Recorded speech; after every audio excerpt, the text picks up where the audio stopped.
Good morning, everyone. We are finally there. We are finally at the Colosseum, the very icon of Rome. And because I think of the Colosseum as the very icon of Rome, I've called today's lecture "The Creation of an Icon, the Colosseum and Contemporary Architecture in Rome."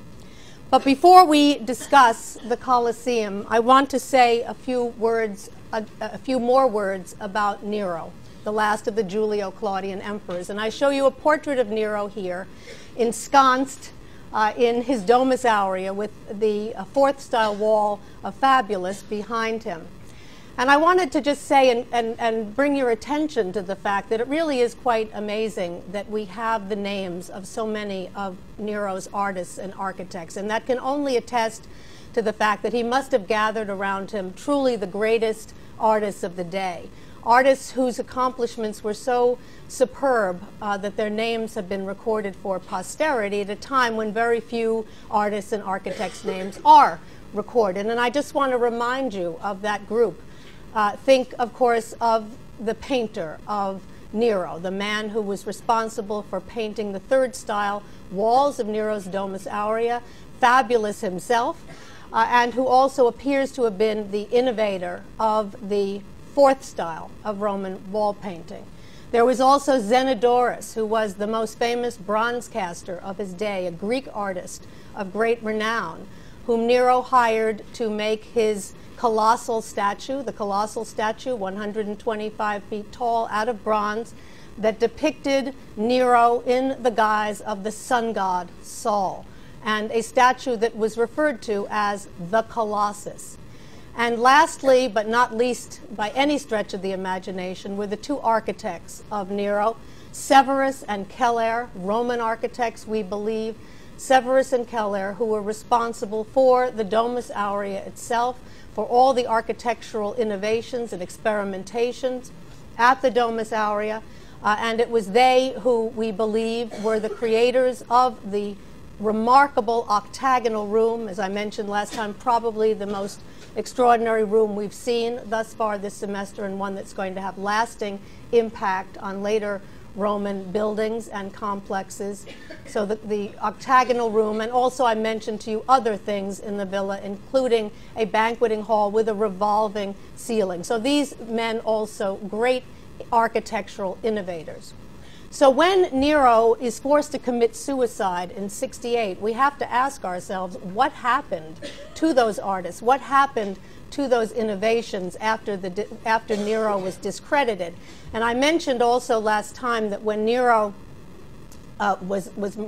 committed suicide, when he was discredited, he received an official damnatio memoriae from the Senate, a damnation of his memory, which meant that his portraits could be and were encouraged to be destroyed, and the same with his buildings. So what is going to happen to the evolution of Roman architecture when one of its greatest patrons, someone who encouraged the greatest architects and artists of the day, when he and his memory are annihilated and his buildings are destroyed? What is going to happen to architectural innovation? That's the main question we need to ask ourselves today as we look at the buildings that were commissioned by his successors, by members of the Flavian dynasty, Vespasian, Titus, and ultimately Domitian.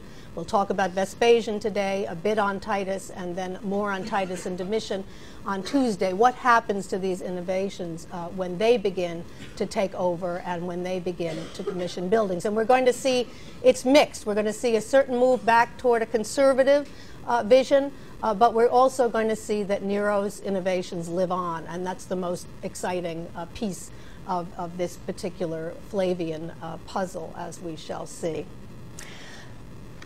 So we see again Nero here, and when Nero died in 68 AD, what happened was not only that he received a damnatio memoriae, but there were no other Julio-Claudians to succeed him, and Rome and the empire were plunged once again into a very serious civil war, a civil war that was as profoundly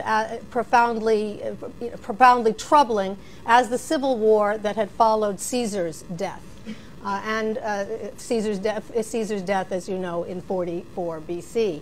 And what emerged after this civil war, or during this civil war, was one of the most complicated and difficult years in Rome's history, the year 68 to 69, during which Rome had 4 emperors, not co-emperors, as Rome was to have much later in its history, but competing emperors in very quick succession, some of them holding on to power for only a few months.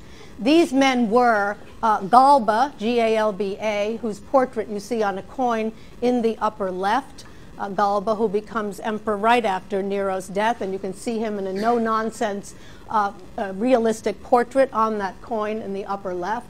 He is succeeded very soon after by a man by the name of Otho, O-T-H-O. You see him on the gold coin on the right, Otho, who saw Nero as a soulmate and had himself rendered very much with a Neronian hairstyle, as you can see.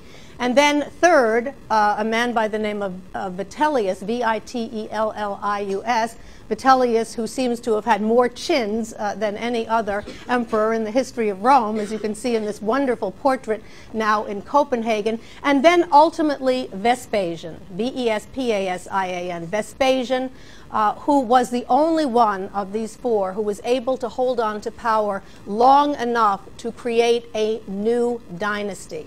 A new dynasty that he called after his family name. Flavius was his family name, the so-called Flavian dynasty.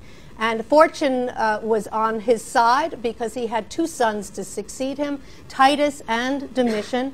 And because he had 2 sons to succeed him, he was able to create a quite successful dynasty, as we shall see, that had lasting power. So this is our second main imperial dynasty, the Flavian dynasty, as opposed to the Augustan and Julio-Claudian dynasty. Now, Vespasian came to power in a civil war.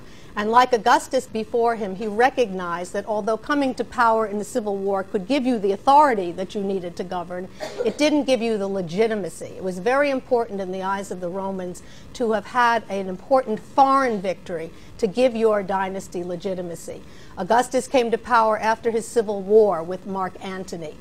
But he looked to his victory over the Parthians in the eastern part of the empire to give his reign legitimacy. Vespasian does the same thing. He comes to power in a civil war. He beats back other Romans. So he has to look elsewhere for legitimacy. And he also looks east. He looks specifically to Judea.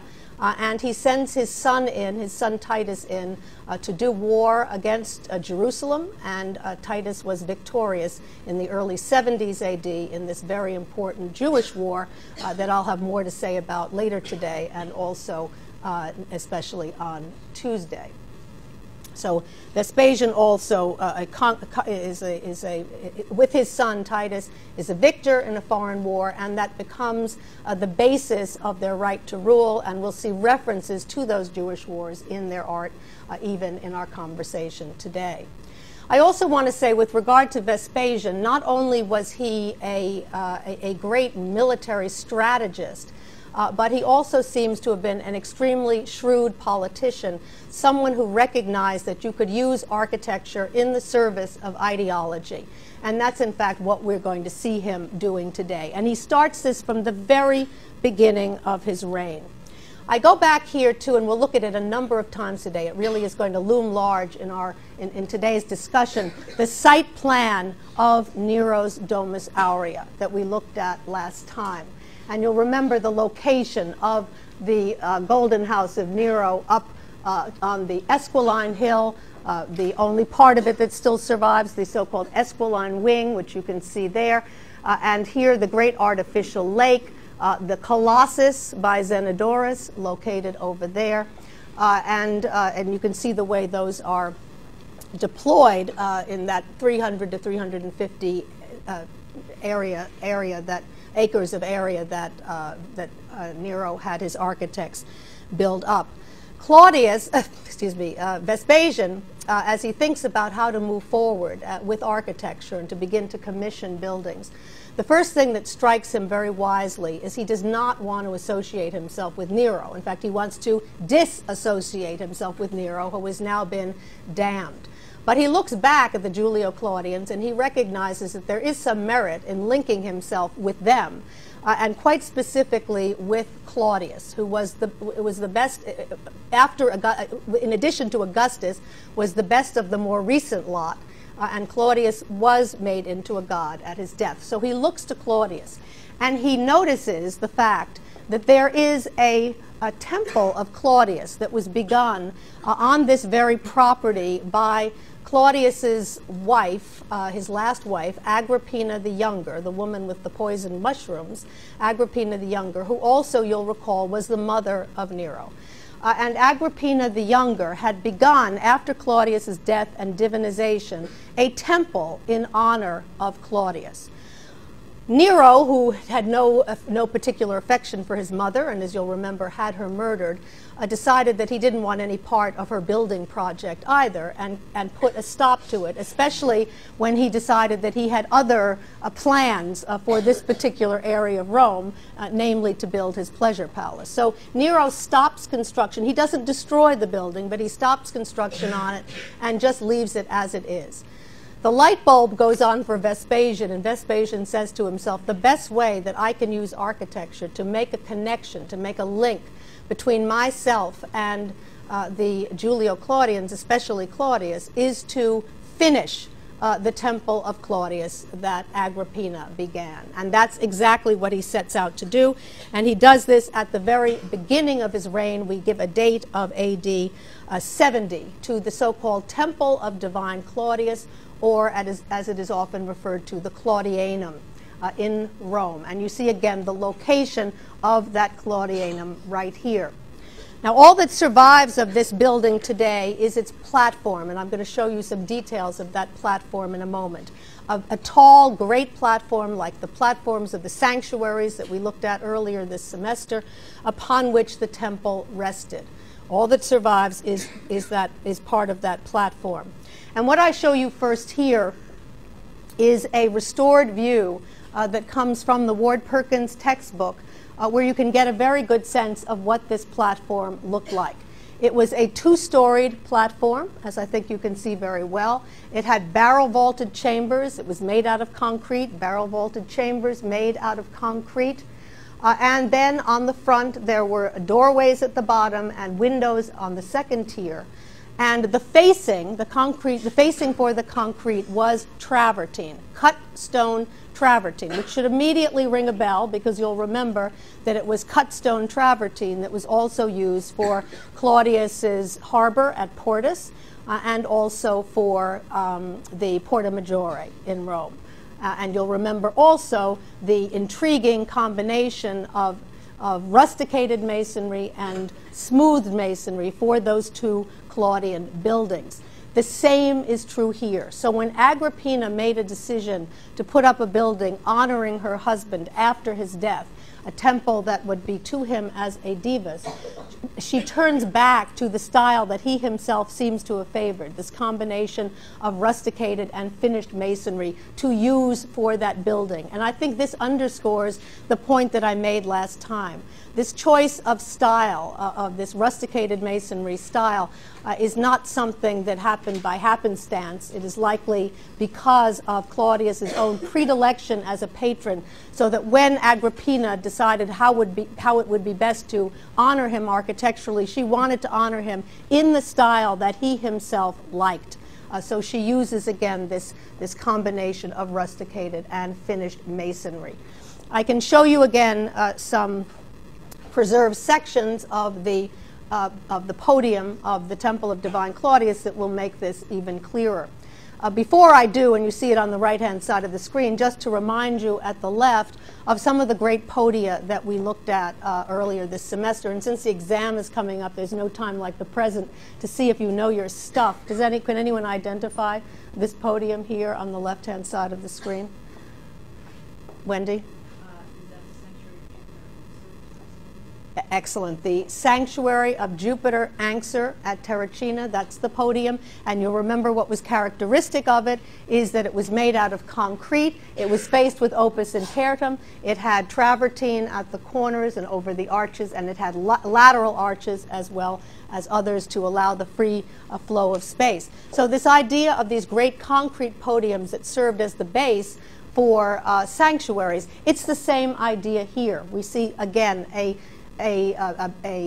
podium that also has arches, as you can see, and then on the front of those arches, in this case, great pilasters.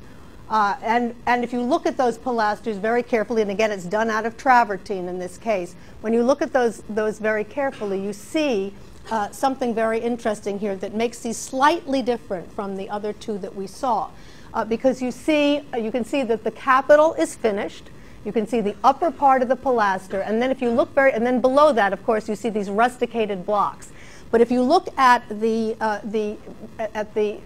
in between each of those rusticated blocks very carefully, and I'll show you a better image in a moment where you can see this even more clearly, you will see that part of the pilaster emerges in between each of those rusticated blocks, giving us even more the sense that that finished pilaster is somehow inside inside the rusticated blocks, waiting to emerge in a very interesting way. And we could psychoanalyze Claudius. We talked about his past and how he was not, he was ignored as a child and he was shunted aside, and because he stammered and so on. One could go very far and say that's Claudius, waiting inside to emerge sometime. There's like a cocoon that allows the butterfly to emerge at some point later in life. We could try that. I don't know whether you would buy that, but I mean, it's one way in which one can think about this sort of thing. But clearly, whatever it meant, if it was just to point to his antiquarian interest, his interest in a more old-fashioned stone construction at this particular point, it does seem to have something to do with the particular personality of this particular patron. Here's just comparing the podium of the Claudianum to the Porta Maggiore in Rome, just to remind you of the rusticated columns there, the rusticated drums of these engaged columns, and then at the uppermost part, the way in which the upper part of the column and the capital are dressed smooth and seem to emerge. And that's when I first made that point about the likelihood that the column that we're supposed to read this is the column completed inside, just waiting to break free. And we see the same thing, but a further elaboration of that here. And I think you can see that much better in this particular detail, where you can again see the entire pilaster behind the rusticated masonry. You see the finished capital, the finished entablature up above, and then you can make out the entire pier, all the way, the entire pilaster, all the way down to the base, and then superimposed, or so it seems. It's not really superimposed; it's just carved in this way. But in between these rusticated blocks, again, giving me at least the sense that the pilaster is done inside. It's just waiting somehow for its debut out of this travertine block. Now, what about the rest of the complex? We don't know exactly, but we have some general sense that it is quite likely that it was similar to the sanctuaries that we looked at earlier, the sanctuary of Jupiter Anxur at Terracina and Hercules at Tivoli. And in fact, we do have some fragments of this on what is called the marble plan of Rome. I've referred to that before, the so-called Forma Orbis. Forma Orbis, F-O-R-M-A, a new word, U-R-B-I-S. The Forma Orbis, which was a marble plan of Rome that was made in the early 3rd century A.D., which was housed in a building that I'm going to show you later today. And there are fragments of this structure there that give us a sense of what it looked like in antiquity. So we would have had the podium. It's misrestored here. You have to imagine the 2 tiers that we just looked at before, not this sort of thing. But those beneath serving as the podium or the decoration of the podium, and then above a large rectangular space with a temple pushed not quite to the edge of the back wall, but toward one of the walls, dominating the space in front of it. As you can see, we don't know exactly what that temple looked like, but it was probably a fairly conventional temple on the order of so many that we've looked at this semester. What's interesting about this that's different from the other sanctuaries that we saw is that in the rectangular space above, they seem to have planted a lot of bushes, as you can see here, and that becomes a very popular way of decorating these kinds of complexes in the Flavian period. We'll see another example later today. The greatest, the most famous building that was put up by Vespasian in the Flavian period was the so-called Colosseum, which he began in the year 70 AD, so contemporaneous to the construction of the Claudianum.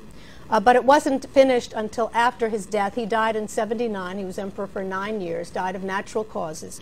It wasn't completed until his son Titus became emperor, and Titus completed it and dedicated it in the year 80. We see a view of the Colosseum from above, a Google Earth image of the Colosseum from above. It was a very large amphitheater that could hold 50,000 people. It was made of concrete, as we shall see.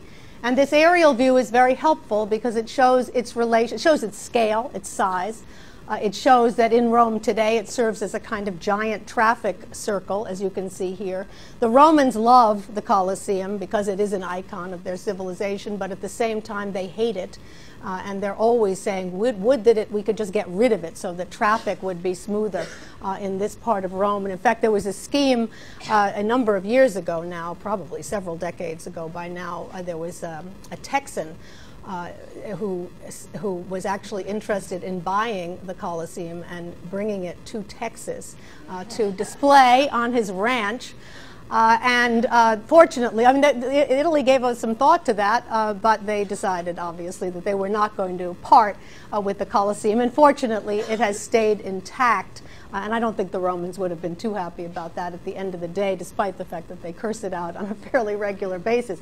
But we see it here, and it's a useful view because it shows it in conjunction to so many of the other buildings and complexes we've been talking about thus far this semester. We're looking back from it toward the later Arch of Constantine that we'll look at the very end of the course, the Palatine Hill in the upper left, the Roman Forum beginning over here with the Temple of Venus in Roma that was done in the 2nd century. We'll talk about that also later.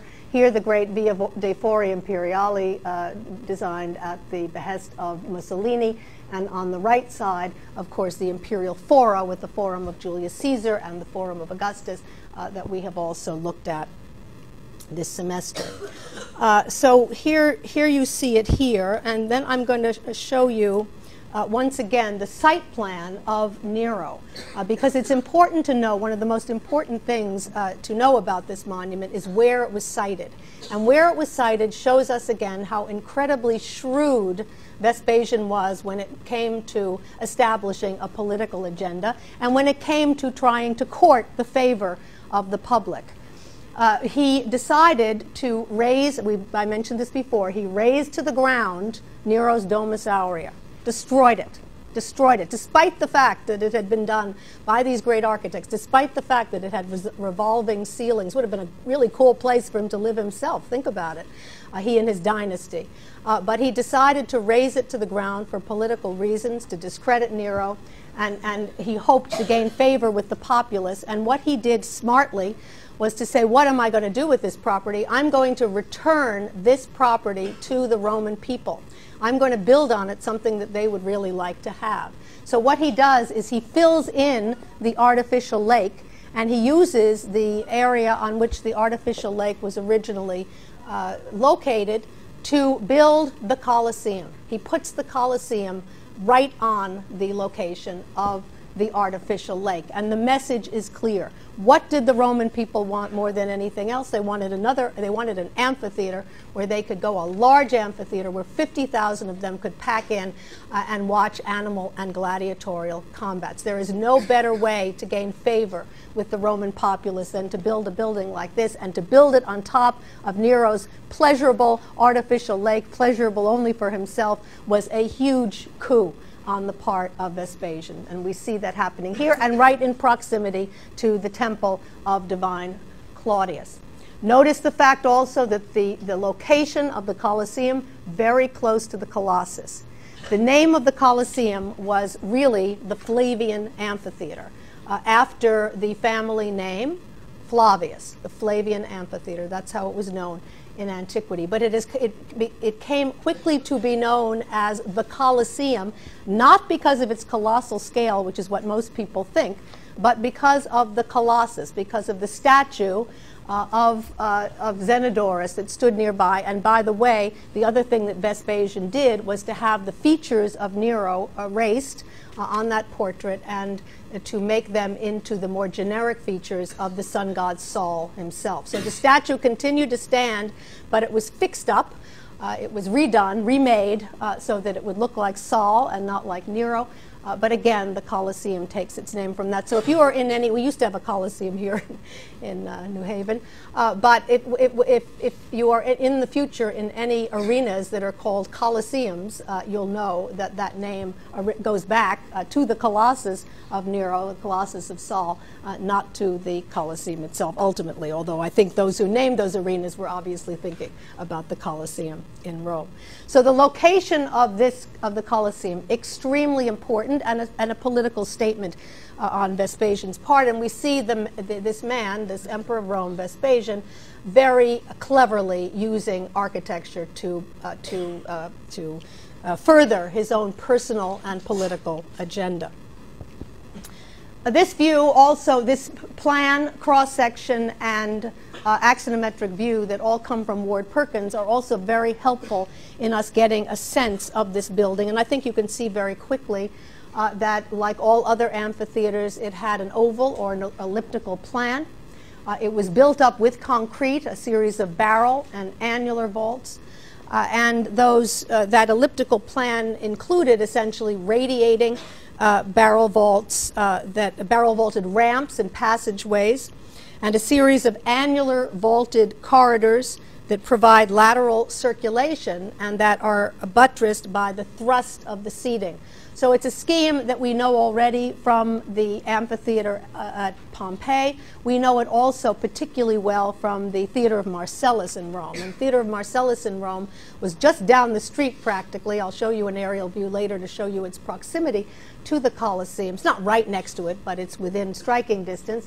And it clearly, the experiments, the architectural experiments in the Augustan period at the Theater of Marcellus were very important in terms of this particular design. It basically follows the same general scheme. The major difference, of course, is that since the Theater of Marcellus was a theater, it was semicircular in plan, whereas amphitheater architecture is always elliptical in plan, and that is the case also for the Colosseum.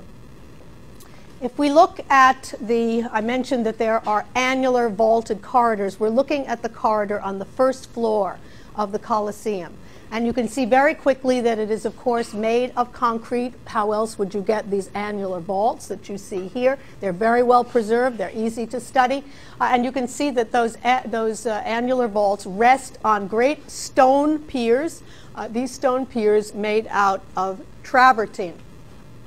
Again, you can see that extremely well in this particular view. That's the first floor. On the second floor, however, we see something entirely innovative, and that is the introduction of a new form of vault that we haven't seen before. This is the so-called groin or ribbed vault, spelled exactly as you think it would be, G-R-O-I-N, the groin vault or the rib vault. And you get, when you take two barrel vaults and make them intersect, the angles that you get create this kind of groin vault. And I show you a diagram here which makes that clear, I think, to you. And then a view of the second story corridors to show you these actual groin vaults, these rib vaults that you see here, which are very interesting and add something, I think, to these structures. And they become very, very popular. After they begin to be used in the Flavian period, they become very popular, and we'll see the proliferation of groin vaults from this time on. So I talked at the beginning about are the innovations of Nero's Domus Aurea continued under the Flavians? Well, we know that the architects of Nero did not use groin vaults, but they were very interested in the free flow of space, and that interest in the free flow of space continues here. as does experimentation with concrete, and we see it in the use of these groin vaults on the second story of the Colosseum in Rome. When you visit the Colosseum in Rome today, you'll note that it does seem quite stripped bare, unfortunately. But it's important for you to be aware of the fact that it too was highly decorated, as so many other Roman buildings. And we do have engravings that were made, engravings and paintings that were made when the Colosseum was in better condition and when some of that stucco and painted decoration still existed. And I show you two drawings here that give you some sense of that, and you can see that all the surface was covered with stucco and then with figural decoration, all of which was painted, both the vaults themselves, as you can see above, and the corridors, all of that very elaborately decorated in ancient Roman times. This is obviously an exterior view of the Colosseum in Rome. The exterior of the building is actually quite well preserved, and I think as you gaze at it, you certainly are struck by the similarity of the scheme to the scheme of the Theater of Marcellus in Rome. In this case, the Theater of Marcellus appears to have had 3 stories, only 2 of which are currently preserved. This had 4 stories, 4 tiers, as you can see here. Again, the structure itself is concrete. The facing is travertine. We see these great arches, these great arcades, just as we saw them in the Theater of Marcellus. And then also, just like the scheme of the Theater of Marcellus, columns that are placed in between those arches on the first 3 stories.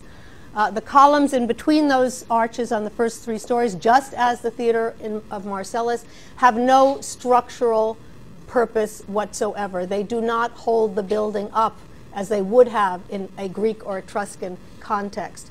The building is held up by the barrel and annular vaults that are made out of concrete.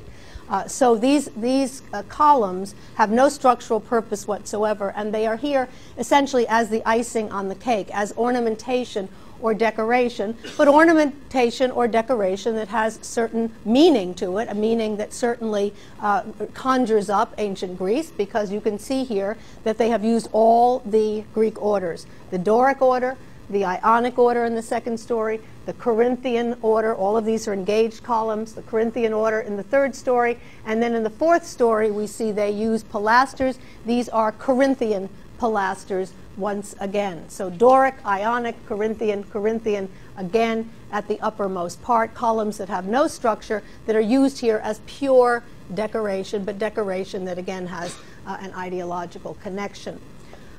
At the very top, you can see the detail of the pilasters. Between them, you see some travertine blocks that are brackets that stick out. Those were to support the wooden poles that you'll remember from our conversation about the amphitheater at Pompeii, supported the awning that was used when there was rain. 2 more views of the exterior of the Colosseum, a little bit closer up, where you can see very well here the Doric order in the first story, the travertine facing, the Ionic order in the second story, and then the Corinthian engaged columns here and the Corinthian pilasters, and then also the brackets extremely well preserved on the Colosseum in Rome. The interior is a different story entirely. It is not as well preserved as the exterior. It is fascinating, however, to see, and I think you can tell from this particular view of the interior, where we have as always, we have so many tourists inside the Colosseum. I think they are very useful because they give you a very good sense of scale of how truly enormous this building is. They also show you that much of what was once there is no longer there in the interior of the structure. As we look down on it, we can see the elliptical shape of the arena. We can see the substructures here, all made of concrete. The ones that are below the arena itself were used for the storage of props, but also for the housing of the animals that were brought up for animal combat. There were small and larger cages down here, and I'm going to show you what those look like in a moment. So that's the location of those, but again, not in very good condition today. Even more striking is the fact that although You can see again the concrete substructures for the seats on which the cavea rested. If you look very carefully, you will see there's only a single cuneus that is still preserved with a small number of marble seats. The whole thing was sheathed in marble in antiquity. All of the seats would have been marble. Only that small section is preserved, and I can show you another view where we see the same. Here we're looking at that one cuneus over here with that one set of marble seats, the only marble seats that are still preserved in the Colosseum today. Why is that, you ask yourselves, and you might ask me. The reason for that is that the Colosseum was used as a marble quarry practically from the time, I mean, not too long after it was built, but certainly in the post-antique period it was used very significantly as a marble quarry. By whom? By the great princes and even by the popes. The popes did not hesitate to plunge the Colosseum for the marble that they needed for the buildings that they were putting up around Rome. The Colosseum ended up in some extraordinary buildings, so it was not for naught, but at the same time, obviously, it changed the face of the interior of the Colosseum forever, as we can see so well here. Two models of what the substructures would have looked like in the area of the Colosseum where the animals were kept, and they had a system of ramps and pulleys, and they took the animals up either up the ramps or by pulley from these cages. You can see they had metal grills in front of them, diverse animals kept down here below and then brought up when needed through openings in the floor, the pavement of the arena. The arena would have been paved with concrete. We have other examples of that elsewhere. I'm going to show you one today.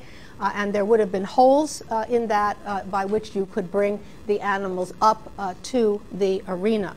This is a restored view of what the Colosseum the interior of the Colosseum would have looked like in antiquity when a performance was, the gladiatorial performance was taking place. We see that what they did was they covered over the arena with some kind of ancient version of astroturf.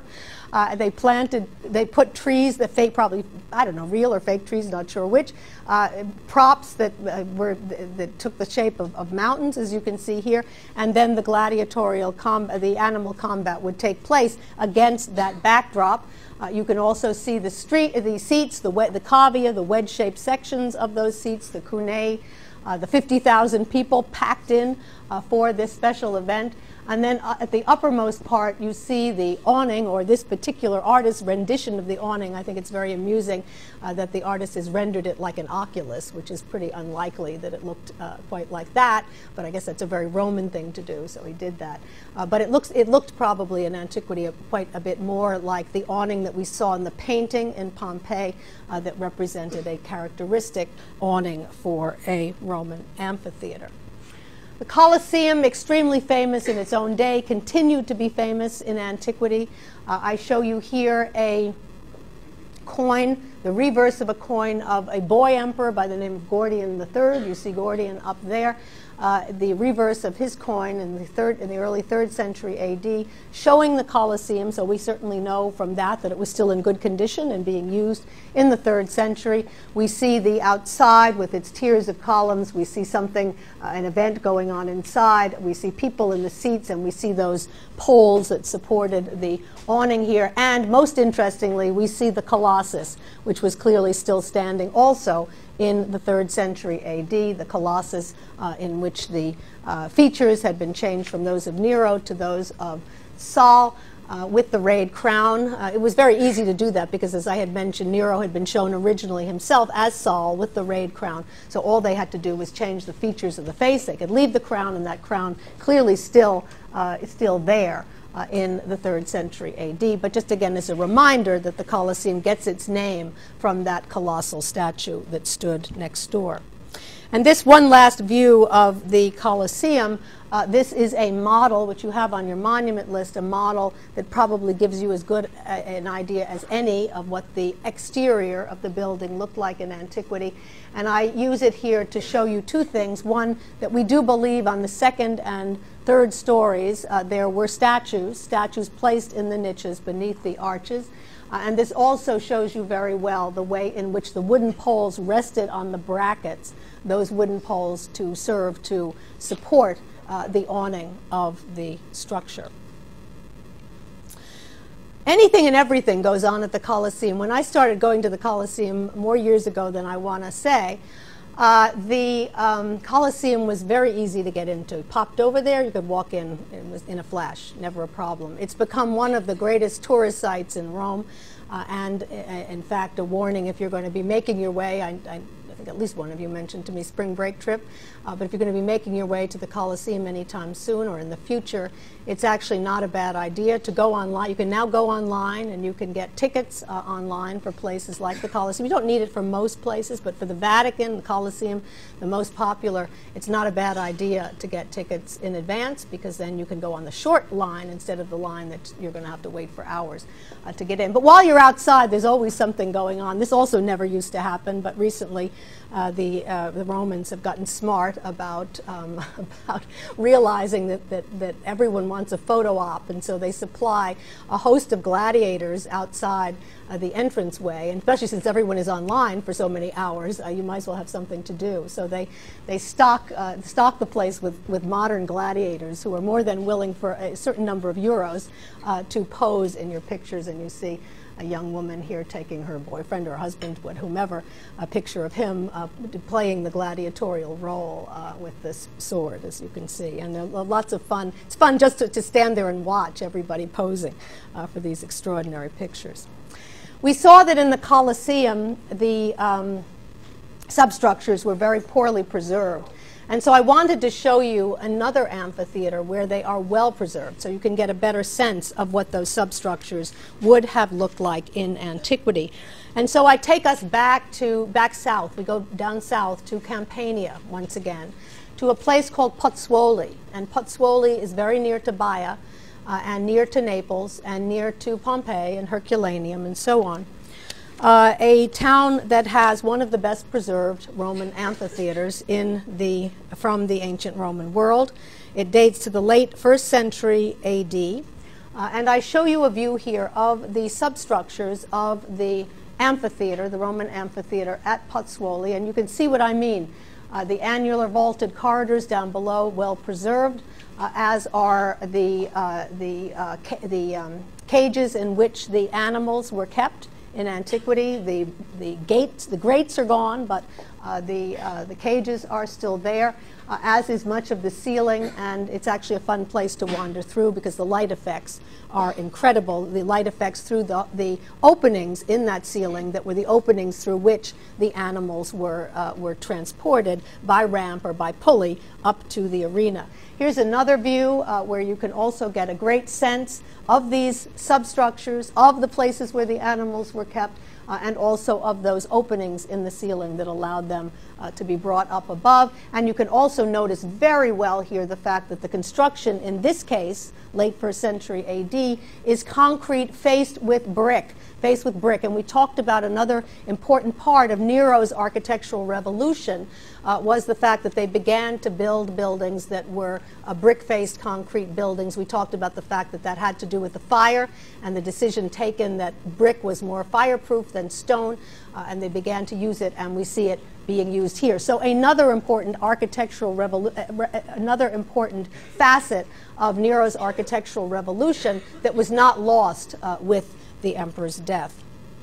And here you can see the very well preserved pavement of the arena, done in concrete with these openings in it, the same openings that you saw just before from down below, through which the light came. These are the openings through which props, animals, some of them are very small, some of them are larger, and would allow some things to be brought up through them. But you can also see there was a big open area in the center that was also used, covered over when there was an event, but that was also there in order to allow a freer flow and allow the attendants to bring the animals up to the top. So again, a very well preserved pavement of the arena. And you can also see in this view that the seats, the cavea of the theater at Pozzuoli, also extremely well preserved. You can't tell here, but the division into cunei, the same. So we look to this amphitheater to give us a better sense of what the interior of the Colosseum would have looked like in ancient Roman times.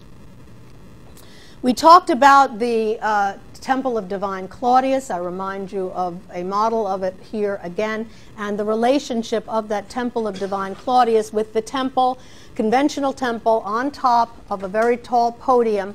The fact that that looked back to the architectural experiments very early on, 2nd to 1st centuries BC, at the sanctuaries of Jupiter Anxur at Terracina and of Hercules Victor at Tivoli. It was that kind of thing that was being looked back to. And it's interesting to see that it was that same plan, that idea of a great open rectangular space with a temple as part of it, that was used, and with the temple put along one of the longer ends, that was used by Vespasian for his own forum in Rome, the so-called Forum Pacus. It's sometimes referred to as the Templum Pacus because we're not actually sure how it was used. We don't think it was actually used as a typical forum with shops and a law court and so on, but may have been used in a different way, and I'll speak to that in a moment. So we don't quite know what to call it, and we call it either the Forum Pacus or the Templum Pacus. In order to see its location, I show you this view of all of the imperial fora in Rome, those fora that line the Via dei Fori Imperiali across from the Roman Forum. We've already looked at, here's the tail end of, or the side of the Roman Forum here, and right next to it, two fora that we've already discussed, the Forum of Julius Caesar, and then the Forum of Augustus. Nothing else. This wasn't there then, this wasn't there then.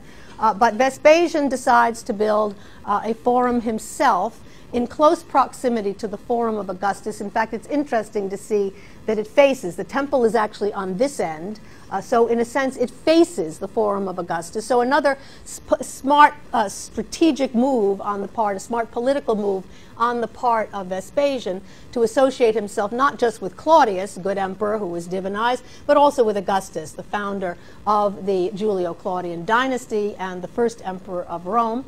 So to build his structure facing that of Augustus's, his temple facing that of Augustus's. But you can see that he wants to outdo Augustus, so he makes his larger than Augustus's. This area here that's labeled as the Forum of Nerva wasn't a forum at all at this point. It was a street called the Argiletum, A-R-G-I-L-E-T-U-M. And that street, the Argiletum, and you can see it labeled up there, that street led into a part of Rome, a residential area of Rome that I've referred to before, called the Subura, S-U-B-U-R-A. The Subura was, again, a place where there were a lot of I've mentioned it again, we saw there a lot of, or there were there a lot of apartment houses, mostly made out of wood, rickety apartment houses that were lived in by large number of people with lesser means. And there were consequently always fires there, and you'll remember that Augustus's architects had to build that large precinct wall out of Peperino to protect the temple of Mars Ultor from the fires that used to break out all the time in the Subura. So you have to imagine this as a street in between the Forum of Augustus and Vespasian's Forum Pacus in ancient Roman times. Also interesting is again the plan, a rectangle with the temple on one end, dominating the space in front of it. You can see that there are columns all the way around. There are these alcoves that open off the center space, and you can see they're screened from that center space also by columns. We know that some exotic materials were used here, marble that was brought from other parts of the world. We saw that beginning already under Nero, bringing marble from Asia Minor and Africa and Egypt and so on for his buildings. That also continues under the Flavians, so another Neronian innovation that remains important. We see it here. We see red granite columns used for the colonnade. We see yellow columns from Africa used for the columns that screen these alcoves from the larger space. And then we see white marble for the rest. So this combination of imported marbles used for the Forum Pacus in Rome. The Forum Pacus no longer survives. You can't see any of it today. We do know its location, though, and we do have a good sense of its plan, once again, from the so-called Forma Orbis, from this marble map of Rome that has a few fragments of the Forum Pacus. You can see one fragment here, and then a third fragment up there. And those fragments are enough, when we look at those, study those, and compare those to other buildings to allow a very accurate reconstruction. It tells us the shape of the temple, and it shows us without any question, because one of the fragments includes lots of this, that this too, like the Claudianum in Rome, had bushes in as a kind of garden that decorated the center of the structure. So bringing the country, in a sense, into the city for these incredible complexes. This is a restored view, and you see it also on your monument list, of what the Forum Pacus would have looked like in antiquity. A quite severe facade, as it seems, with a number of entranceways. The temple pushed up, in fact, not only pushed up against the back wall, but part of the colonnade that flanks it on either side. You can see the red granite columns. You can't see the yellow columns that would have been further in, screening the alcoves from the colonnade. You see an altar right in front of the temple. You see the bushes that were part of the plantings that made this look like a kind of garden complex in front of the temple. We don't actually know if it was used as a temple. We have no divinity that's been associated with it. We actually think it may have been used as a museum. And I'm going to say more about that in a moment. Here's another reconstruction. This one is from Ward Perkins. You can see that it is roughly the same as the other, with one exception, and that is it shows an entranceway that's made up of 3 doors and a number of columns. This was thought for a very long time to be the case, that there was an elaborate entranceway with columns and projecting entablatures, the sort of thing that we haven't seen yet in built architecture, but we did see in second style Roman wall painting. But that idea has been discredited, and now people believe it is much more likely that the facade was very plain. The reason that this idea came to the fore is that eventually, when the Argulatum was filled in with a forum by Vespasian's second son, Domitian, Domitian did build a forum that is in part preserved, and which we will look at next week, I believe. But that forum had on the walls a series of columns with projecting entablatures. So, and that does still exist now, or part of it does still exist. So I think that's what originally gave archaeologists the idea that that was there before and was part of Vespasian's complex, but that seems not to have been the case, and the reconstruction that you have on your monument list is the one that you should go by. Let's get back to the whole point about the museum, whether this served as a kind of museum in the time of the Flavian emperors. I mentioned the great victory that Titus had over Jerusalem. A victory, at least from the Roman point of view, was great. Obviously, it was not great for Judea, because the area was taken over by the Romans, and the famous Jewish temple was destroyed. And Titus also did not hesitate to ramble through with his men, with his soldiers, go through the temple and pick and choose what he wanted to bring back to Rome as spoils. He took the great 7-branched candelabrum from the temple. He took the Ark of the Covenant from the temple. He took a whole host of other items from the temple, and he brought them back to Rome as trophies. And we see this famous scene on the Arch of Titus, an arch that Domitian put up in honor of his brother, and we'll look at that on Tuesday.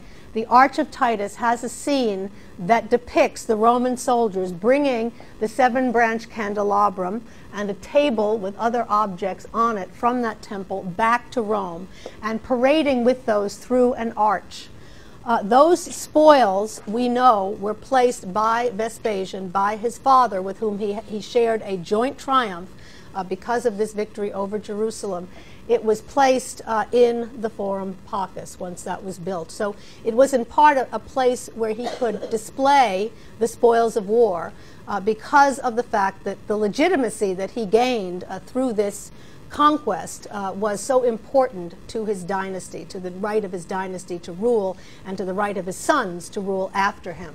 So he wants to make that point clear, but again, he's very shrewd politically, and he also wants to make sure that the people have access to this. He wants to remind them when Nero was emperor of Rome, he had things in his villa that he would never have dreamed of sharing with you. You weren't able to come in and dine there and have petals and fragrances fall on you while you dined. You were not allowed into this space. But now you can come to the Colosseum and you can go to this museum. And while you're in the museum, you might as well look at these great spoils that I captured from Jerusalem that bring credit to me and legitimacy to my dynasty. He also took, what's also interesting and makes this more museum-like, is that he also took some of the statuary that Nero had stolen from Greece when he went there to compete in those Olympic Games and so on, that he had stolen from Greece and elsewhere, and put it up in his villa. He also put those in the museum and opened that collection also to the Roman people. And we even know some of the statues that were there, that were taken from Nero's Domus Aurea and put into this museum. One of them was a famous cow, a cow that had been done by the well-known Greek artist Myron, M-Y-R-O-N, the cow of Myron. And the second was an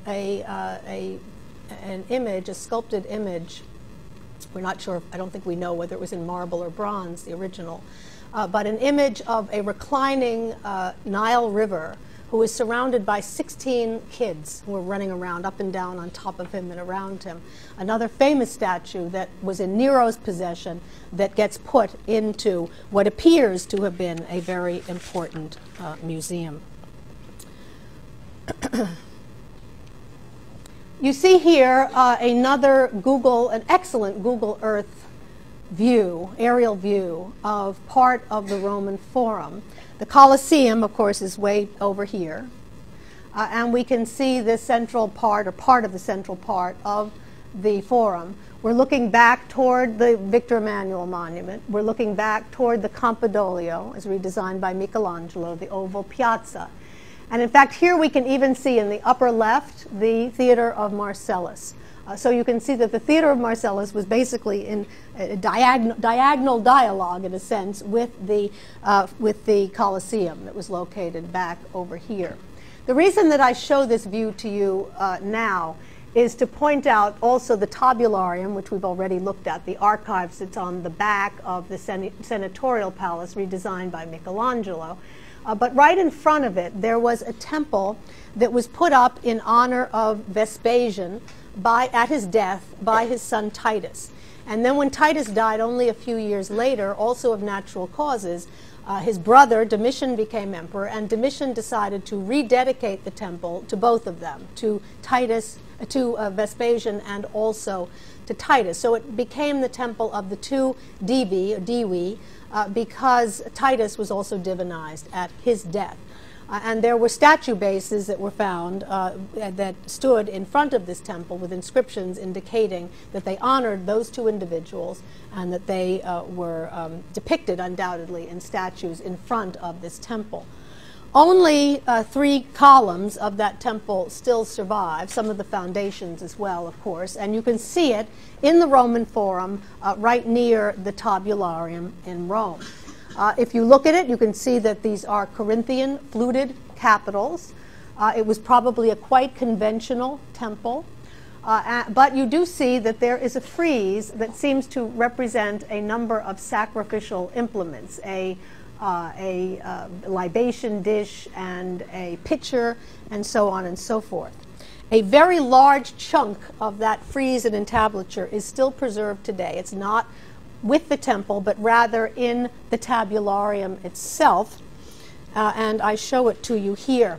An extremely well-preserved section of the decorative frieze of the temple of Vespasian, the temple of divine Vespasian in Rome, which you see again dates to around 79 to 81 AD.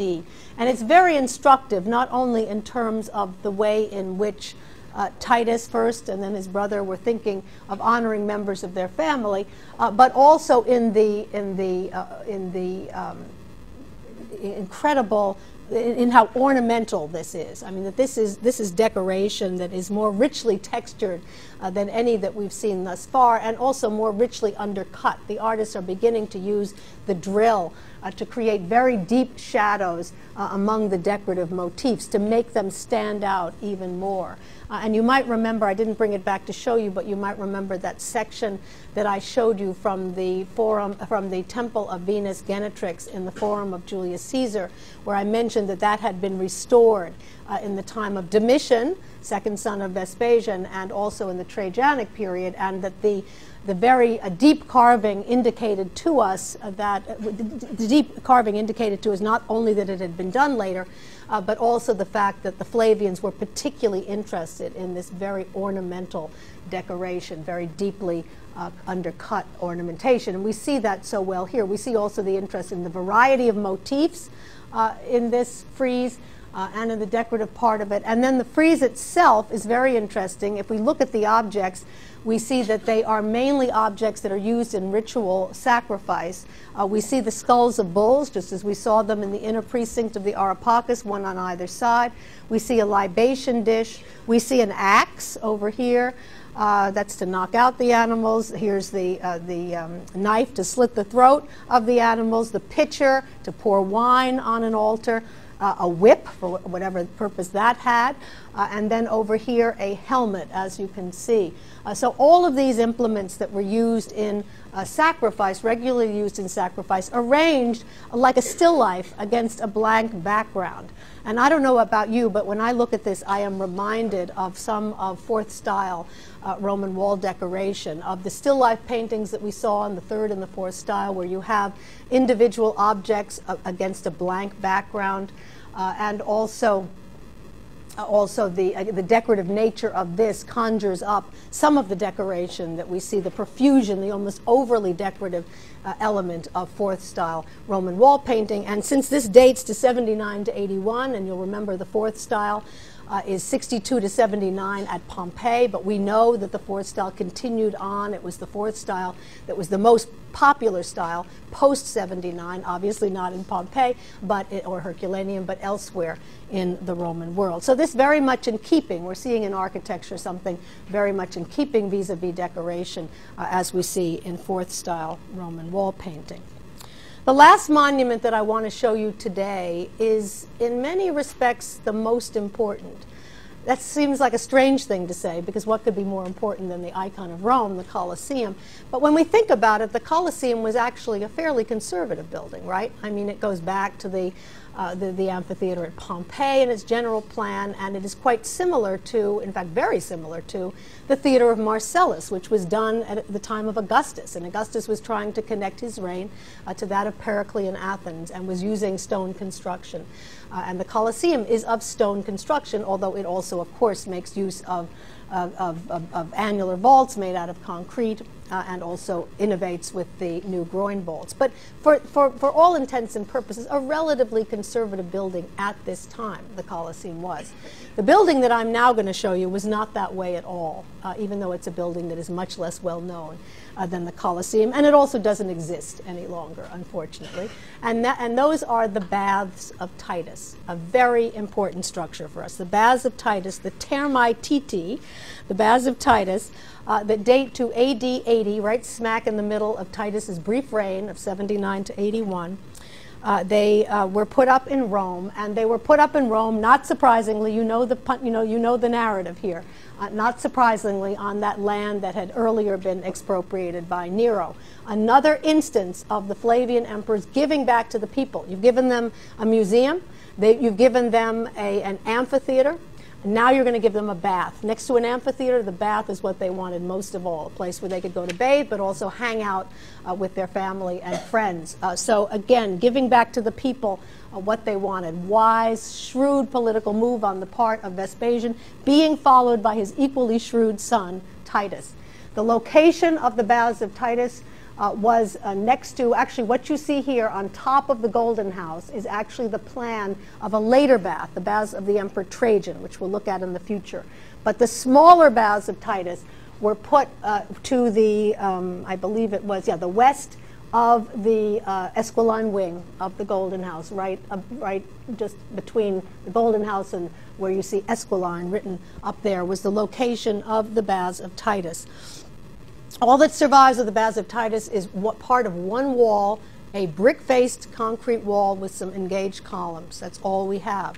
But the building was still standing, the building was still much better preserved in the 16th century when it was drawn by Renaissance architects, most specifically by Andrea Palladio, whose name I put on the monument list for you. Andrea Palladio drew a very complete plan of it, and it is on the basis of that plan that modern plans are made of the Baths of Titus, and I show it to you here. And we believe this is a very accurate plan of the Baths of Titus. And I compare it for you here with, again, those of you studying for the midterm, what's this? The Stabian Baths in Pompeii, 2nd century BC, very good. And we talked about that as the typical earlier bath structure, and just a very quick review to remind ourselves of its major features. It had the palestra over here, surrounded by columns on 3 sides, the piscina or the natatio, swimming pool at the left, and then most importantly the bathing block on the right side of the structure. A men's section and a women's section with that sequence of rooms, the apoditerium or the dressing room, the tepidarium, rectangular, or the warm room, the caldarium, hot room with an apse and a cold water splash pool, cold water splash basin, and then most importantly the frigidarium, that small round building with radiating alcoves. That was the typical Roman bath structure until we begin to see, or our first example in Rome of the so-called imperial bath structure. The plan that is used by the emperors for the baths that they build in Rome. It is possible that Titus's was not the first. There's been some speculation. We know that Nero had built a bath. There has been some speculation that Nero's bath may have been the first example of the imperial plan, but we don't know for sure.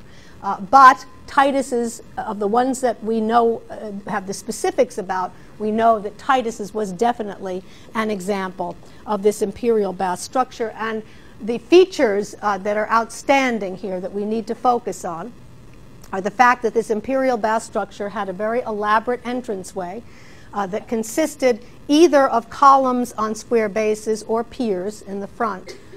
There seemed to have been a series of groin vaults. Anytime you see an X in plan, that means a groin vault. An elaborate stairway, some more columns or piers here, and more groin vaults, and another stairway leading into a double palestra, in a sense, or you could call it a combined palestra here on the southern side.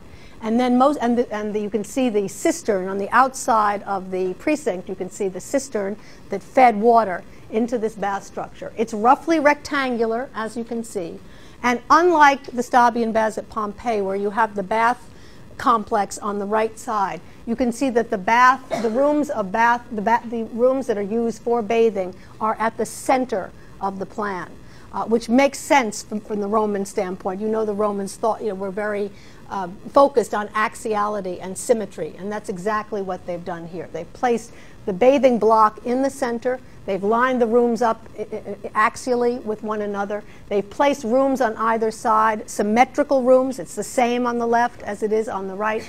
The rooms are symmetrically disposed around that central bathing block. And they've taken the frigidarium, which was the smallest, albeit the most interesting architecturally, but the smallest room in the bath, and they've made it the largest room in the bath, because you can see at F a very large cross-shaped room with an apse on one end, a groin vault over the center, a single large groin vault over the center, flanked by and buttressed by 2 barrel vaults, one on either side, and then opening off those barrel vaults a series of rectangular alcoves with, as you can see, with walls that are scalloped, and then with columns that screen those alcoves from the central groin vaulted space. So an entirely different way of thinking about the frigidarium. Then that into the tepidarium, from the frigidarium, again through a screen of columns. That's fairly conventional, rectangular. And then into, we see here double caldaria, 2 caldaria. They also, in a kind of cross shape, although a cross shape that appears a little bit more rounded than the case of the Frigidarium. They too screened by columns on three sides, very open, allowing a free flow of space in a way that was not true of the Pompeian baths, where the entranceways were tiny from one room to another. Here, a great deal of emphasis on the free flow of space. So what's very important here, the way I want to end today, is essentially where I began. What innovations of Nero's architecture lived on despite his damnatio memoriae, and despite the fact that his buildings were destroyed. His buildings no longer stood. The Domus Aurea no longer stood to be studied. And yet, what we see is some of the innovations did live on, and the ones that did include, and let me just compare as the last image, compare the octagonal room, an axonometric view of the octagonal room with the baths of Titus in Rome. What we see are some of the experimentations that were taking place in private architecture, palace architecture. And I should make the point that just as we've said that tomb architecture was often very eccentric and very experimental, the same was true for private architecture. Not surprisingly, these are buildings that people make personal decisions about. How do I want to live, and what kind of spaces do I want to live? And where do in what kind of building do I want to be buried? Those are very personal decisions, and they were much more likely to be experimental decisions, where public architecture had to toe the line to a certain extent and had to be more closely allied with what had gone before, and it was also more referential in terms of looking back to other emperors and so on.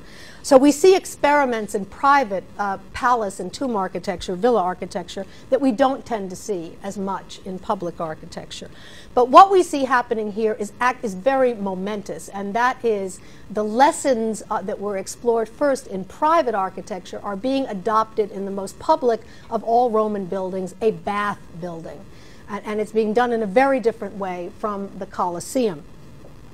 The most important adoptions, innovations that were in Nero's Domus Aurea that are also included in the baths of Titus are axiality, symmetry, and I've described both of those already, new vaulted shapes, which we also did see in the Colosseum, the use of the groin vault extensively here, and then perhaps most importantly, this free flow of space.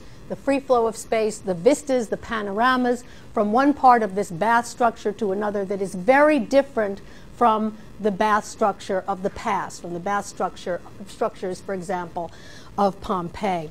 So what we see in sum is the fact that despite Nero's damnatio memoriae, despite the fact that that allowed authorities, and in fact the new emperor, to destroy the portraits of Nero, to raise his palace to the ground, which Vespasian did after all, despite that, the architectural innovations of Nero's Domus Aurea lived on. They lived on in the baths of Titus, and we're going to see they lived on in perpetuity, and we're going to see them continuing to have a huge impact on the evolution of Roman architecture.